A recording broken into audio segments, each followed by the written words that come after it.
Bonjour, c'est Aurélie du blog Devenir capitaine de son navire. Et une petite nouvelle, c'est que j'ai décidé de rester un mois de plus aux Trois Sources. Je devais partir fin novembre. Et puis, entre le confinement incertain et le report d'une formation à laquelle je devais assister, voilà, je me suis dit que c'était très bien de rester un mois de plus. Je suis très contente parce que je pense que j'aurais pas été prête pour partir dans 15 jours. Heu, c'est c'est quand même une sacrée expérience de vie ce qui se passe ici. C'est aussi, des liens, forts qui se sont créés en 2 mois. Donc voilà, je continuerai à vous partager pendant ce mois-ci, un peu de ce que je vis ici. Je suis vraiment ça fait donc, je crois qu'aujourd'hui ça fait 4 mois que je suis revenue en métropole. Donc 4 mois que j'ai aussi, largement baissé mon activité professionnelle. Honnêtement, je pensais à ça ce matin parce que, je me suis réveillée plus tard. Je ne mets plus de réveil pour me lever le matin et je trouve ça hyper agréable, hyper appréciable. Hem, Ça me semble presque même, difficile d'imaginer de remettre un réveil, 5 jours sur 7. Et donc je travaille beaucoup, enfin, ce qui me questionne et ce à quoi je réfléchis beaucoup en ce moment, c'est cette notion de travail et ce mode de vie que je suis en train de vivre et hem et que je n'ai pas du tout envie de considérer comme une parenthèse, en fait. Donc là, mes projets, c'est de, remettre aussi, une certaine activité professionnelle en place. Hem, En entendant qu'une activité professionnelle qui puisse, me générer des revenus, hein, pour pouvoir aussi, faire perdurer, ce mode de vie, qui est pas forcément le fait de ne pas travailler puisque tous les matins, je travaille, habituellement à l'écriture de mon roman. Là, je suis, sur la fin de l'écriture, j'ai fini l'histoire, j'ai encore des petits passages à écrire qui me demandent un peu plus de recherche. Donc je vais, faire ces recherches, écrire, mais c'est une écriture assez différente. Donc ce mode de vie, c'est pas forcément, ne pas travailler, mais ça me renvoie vraiment directement à la question, c'est qu'est-ce que travailler? Parce que quand c'est des choses, alors est-ce que travailler, c'est travailler sur des choses qui nous rapportent de l'argent?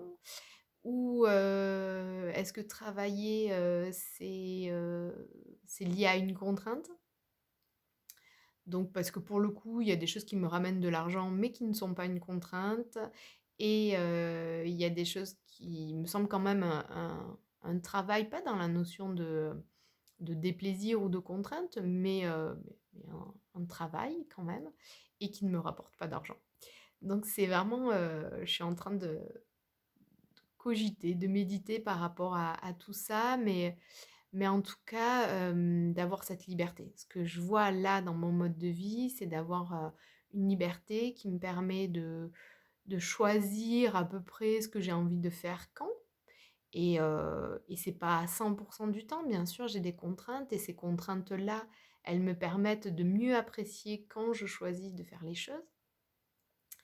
Une liberté aussi sur le lieu d'habitation, une liberté d'emploi du temps. Je me dis, passé ce confinement et cette période quand même, fin 2020 qui n'est pas non plus, très agréable, dans ce lieu-là avec ces projets, c'est super parce que ça me permet de ne pas le subir, en fait. Donc c'est autour de ça, c'est créer un mode de vie et peut-être un nouveau mode aussi, entrepreneurial qui m'offre cette liberté. Alors c'est vrai que dans l'entrepreneuriat, on parle beaucoup des infopreneurs et donc de cette liberté de voyager. Je m'y suis beaucoup, beaucoup intéressée, hein,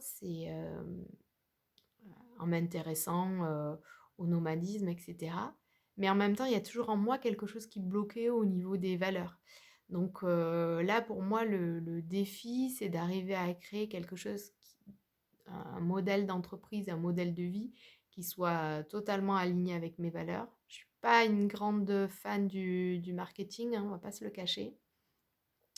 Mais je pense qu'il y a une possibilité de trouver vraiment un mode de vie qui soit aligné avec des valeurs d'humanisme, d'humanisme, d'apprentissage, parce que pour moi c'est hyper important, et aussi de liberté, d'écologie.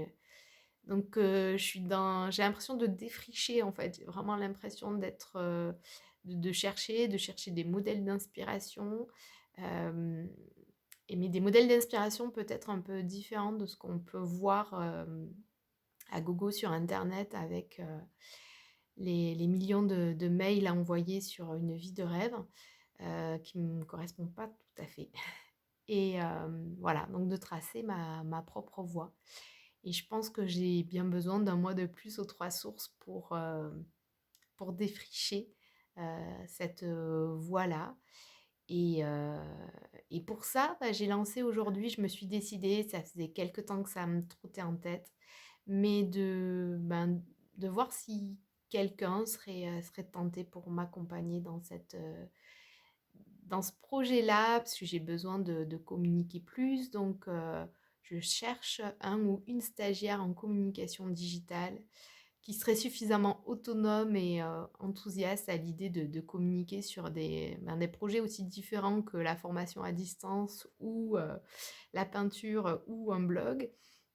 Et, euh, et voilà, qui trouverait vraiment son intérêt, parce que pour moi, le stage, c'est vraiment quelque chose, c'est une collaboration, ça va dans les deux sens. Moi, j'ai à apprendre de la personne, j'ai besoin de soutien, d'idées, d'un regard neuf, d'un regard différent, et en même temps de quelqu'un qui va adhérer à mes valeurs et pouvoir les porter dans cette communication, et qui trouvera son intérêt d'apprendre de ce que je suis en train de développer ou de ce que j'ai déjà développé. Et voilà, donc j'ai vraiment envie de créer une chouette collaboration pour que ça soit gagnant-gagnant, totalement. Pour moi, ça n'a de sens que si c'est gagnant-gagnant. Donc voilà, n'hésitez pas, hein, si vous connaissez des personnes intéressées pour un stage. Les modalités, elles seront assez flexibles. Il y a, voilà, peut-être même d'autres choses à imaginer qu'un stage, sachant que j'ai pas particulièrement de revenus. Je ne peux pas proposer un emploi, mais peut-être il y a d'autres idées aussi à voir. Je suis ouverte à toutes les propositions en tout cas. Donc n'hésitez pas à partager, et puis je vous dis à très bientôt pour le reste des aventures aux trois sources.